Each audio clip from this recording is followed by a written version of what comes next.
थाहा छ अब ऊ मेरो साथमा छैन, तर हरेक कदम उसैको सम्झनामा हिँडिरहेको छु। यो बाटो, यो हावा सबैमा ऊ बस्छ जस्तो लाग्छ। कहिलेकाहीँ लाग्छ केही कुरा नबोली पनि मन चिच्याइरहेको हुन्छ। आज म पनि यही ठाउँमा छु जहाँ उसँग मेरो भेट भएको थियो। सायद मनले सधैँ उसैलाई खोजिरहने भएर होला, जहाँ र जहिले पनि उसैलाई देखिरहन्छु।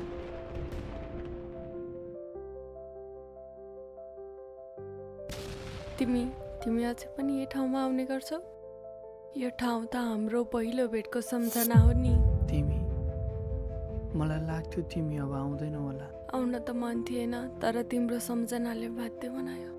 तिमीले भन्ने गर्थ्यौ नि, टाइममा खाना खाऊ, टाइममा सुत, टाइममा आफ्नो काम गर भनेर।